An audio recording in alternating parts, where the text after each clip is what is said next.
श्री गणेशाय नमः। श्री सरस्वती नमः। श्री गुरुभ्यो नमः। श्री दत्तात्रेयाय नमः। श्री रुक्मिणी पांडुरंगाभ्यां नमः। उदकासी गुरुपण आले ते ऐक लक्षण, अवधूत म्हणे सावधान, नृपनंदन यदुरवीरा। हे नृपनंदना यदुवीरा, आता जलाला गुरुपणा कसा आला ते लक्ष देऊन ऐक. लक्षणे पाहता जळ, स्वभावे अति निर्मळ, प्रकृतीस्तव कोमळ, मधुर केवळ सर्वांसी. जलाची लक्षणे पाहिली तर ते स्वभावताच अति निर्मल असते आणि आपल्या स्वभावानुरूप ते सर्वांशी मधुर आणि मृदू असते. पवित्र भाव या प्राणियांसी, तीर्थी तीर्थत्व उदकासी, इतुके लक्षणे योगियासी, अहर्निशी असावी. जीवांनी पवित्र व्हावे म्हणून तीर्थाच्या ठिकाणी जलाला तीर्थत्व येते. योग्याच्या अंगीही रात्रंदिवस ही लक्षणे असावी. उदकी रिघाले जे समैळ, ते स्वभावे करी निर्मळ, परी न धरी अहंबळ, जे म्याहे मळ क्षाळिले. मलिन अंगाने जे पाण्यात शिरतात त्यांना ते जल आपल्या स्वभावाप्रमाणे निर्मळ करून सोडते, परंतु मी यांचा मळ धुवून टाकला असा अहंभाव धरीत नाही. तैसे योगियासी भजनशीळ, भावे भाविक जे केवळ, त्यांचे निरसूनी कळिमळ, न धरी बळ गुरुत्वे. त्याप्रमाणे योगीही भक्तीने भजनशील असलेल्या भाविकांच्या पातकाचा नाश करून त्याबद्दल गुरुत्वाचा अहंकार धरीत नाही. प्राणू गेला तरी प्राणियांसी, कठीणत्व उपजेना मानसी, जे जे भेटे तयासी, मृदुता कैसी वर्तत. प्राण गेला तरी त्याच्या मनात प्राण्याविषयी कठोरपणा उपजत नाही. जो जो भेटतो त्याच्याशी त्याचे प्रेमळ वर्तन कसे असते म्हणून म्हणशील तर ऐक. जेवी चंद्र किरण चकोरांसी, पांखोवा जेवी पिलियांसी, जीवन जैसे का जीवांसी, तेवी सर्वांसी मृदुत्व. चकोर पक्षाला जसे चंद्र किरण किंवा पक्ष्यांच्या पिलांना जसे पंख किंवा जीवांना जसे जल, तसे त्याचे सर्वांशी मृदू वर्तन असते. जळवरी वरी क्षाळी मळ, योगिया सबाह्य करी निर्मळ, उदक सुखी करी एक वेळ, योगी सर्व काळ सुखदाता. उदक वरवरचा मळ धुवून टाकते, पण योगी अंतर्बाह्य निर्मल करतो. उदक एकदाच क्षणिक सुख देते, पण योगी सदा सर्वदा सुखदाता आहे. उदकाचे सुख ते किती, सवेची क्षणे तृषिते होती, योगी यादे स्वानंद तृप्ती, सुखासी विकृती पै नाही. जलाचे सुख किती, क्षणभराने पुन्हा तहान लागते, परंतु योगी आत्मानंदाने इतके तृप्त करून टाकतो की ते सुख कधी नाहीसे होतच नाही. उदकाची जे मधुरता, ते रसनेसीची तत्वता, योगियांचे गोडपण पाहता, होय निवविता सर्वेंद्रिया. पाण्याची गोडी फक्त रसनेपुरतीच असते, पण योगी आपल्या माधुर्याने सर्व इंद्रियांना तृप्त करतो. लागल्या योगियाची गोडी, अमृताची चवी थोडी, ब्रह्मेंद्रादिपदे बापुडी, अर्धघडी माझी करीत. योग्याची गोडी एकदा लागली म्हणजे त्यांच्या पुढे अमृतही फिक्के वाटू लागते आणि ते एका क्षणात ब्रह्मदेव, इंद्र इत्यादिकांचे पदही तुच्छ करून सोडतात. तापले आले उदकापाशी, अंगस्पर्शे निववी त्यांसी, तैसीची दशा योगियासी, स्पर्शे तापासी निवारी. संतप्त झालेले लोक जलापाशी येताच ते आपल्या नुसत्या स्पर्शाने त्यास शांत करते. त्याचप्रमाणे योगीही आपल्या स्पर्शाने संसार तापाचे निवारण करतो. उदके निवविले जासी, परतोनी ताप होये त्यासी, योगी कृपेने स्पर्शे जासी, त्रिविध तापांसी निर्मुक्त. जलाने एकदा शांत केलेला मनुष्य पुन्हा तृप्त होतो, पण योग्याने ज्याला कृपा स्पर्श केला आहे तो त्रिविध तापांपासून कायमचा मुक्त होतो. योगी जासी निववी जीवे भावे, त्यासी जीवू गेलियाही तापू नव्हे, निवालेपणे तो बोल्हावे, स्वानुभवे डुल्लत.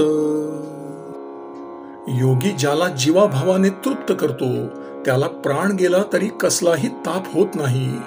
तो त्या शांतीच्या ओलाव्यानेच स्वानुभवात डुलत असतो.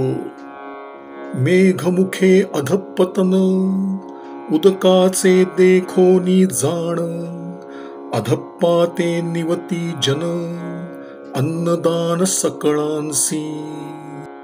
मेघमुखातून जलाचे अधपतन होते, पण त्याच्यामुळे सर्व लोक तृप्त होऊन त्यांना अन्नदान मिळते. तैसे योगियासी खालुते येणे, जे इहलोकी जन्म पावणे, जननिववी श्रवण कीर्तने, निजज्ञाने उद्धरी. त्याचप्रमाणे योग्याचे खाली येणे म्हणजे मृत्यूलोकी जन्म घेणे होय, पण तो लोकांना श्रवण कीर्तनाच्या द्वारा शांत करतो आणि आत्मज्ञानाने त्यांचा उद्धार करतो. पर्जन्योदक देखता जाण, जेवी निवती सकळही जन, का गंगादिकांचे दर्शन, करी मोचन पापाचे. तैसे योगियाचे दर्शन, भाग्ये वीण नव्हे जाण, ज्याने देखिले त्याचे चरण, करी मोचन भवरोगा.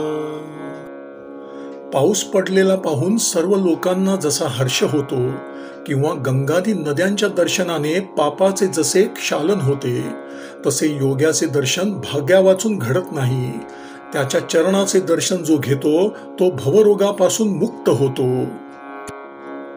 न घडे दर्शन स्पर्शन, तरी करावे त्याचे नामस्मरण, इतुकेनी भवमूळ जाण, करी छेदन ते नाम. योग्याचे दर्शन किंवा स्पर्श घडणे शक्य नसेल तर त्याचे नामस्मरण करावे, म्हणजे ते नाम संसार मूलाचा उच्छेद करते. सांडूनी भगवंताचे कीर्तन, केल्या भक्ताचे नामस्मरण, केवी तुटेल भवबंधन, ऐसेन म्हणा सर्वथा. भगवंताचे नामस्मरण करावयाचे सोडून त्याच्या भक्ताचे स्मरण केल्याने भवबंध कसा तुटेल असे मुळीच बोलू नको. देवासी पूर्वी नामची नाही, त्यासी भक्ती प्रतिष्ठूनि पाही, नामरूपादी सर्वही, नाना विलासही अर्पिले. खरे म्हटले तर देवाला मुळी नावच नाही. भक्ताने त्यांची प्रतिष्ठा करून त्याला नावरूपादी अनेक विलास अर्पिले आहेत.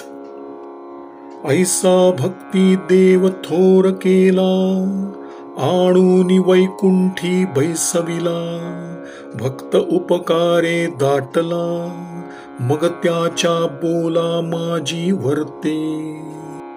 याप्रमाणे भक्तांनीच देवाची प्रतिष्ठा वाढविली आणि त्याला वैकुंठात आणून बसविले. तो असा भक्तांच्या उपकारांनी वाकल्यामुळे भक्तांच्या आज्ञेत राहतो. देवो भक्त वचने करी, झाला नरना केसरी, प्रगटला खांबा माझारी, शब्द करी भक्ताचा. देव भक्तांच्या शब्दाप्रमाणे चालत असतो, म्हणूनच तो धड मनुष्यही नाही आणि धड सिंहही नाही असे रूप धारण करून खांबातून प्रकट झाला आणि त्याने भक्ताचा शब्द खरा केला. आता ही प्रत्यक्ष प्रमाण, दासांचे वचने जाण, पाषाण प्रतिमे देवो आपण, आनंद घन प्रगटे पै. आताही याला प्रत्यक्ष प्रमाण आहेच. देव स्वतः ज्ञानघन असूनही आपल्या दासांच्या शब्दासाठी दगडाच्या मूर्तीतही प्रकट होतो. भक्त भावे आभारला, देवो उपकारे दाटला, या लागी नुलंघवे बोला, पांगे पांगला भक्तांच्या. भक्तांच्या भक्तीच्या ओझ्याने देव इतका आभारी झालेला असतो आणि त्यांच्या दुःखाने इतका कळवळतो की त्याला भक्तांच्या शब्दांचे उल्लंघन करवत नाही. एवं जेथ भक्तांचे नाम घेणे, तेथ अवश्य देवे धावणे, भक्त उपकारा उत्तीर्ण होणे, वेगे पावणे या लागी. म्हणून जेथे भक्ताचे नामस्मरण होते तेथे देवाला अवश्य धावत जावे लागते.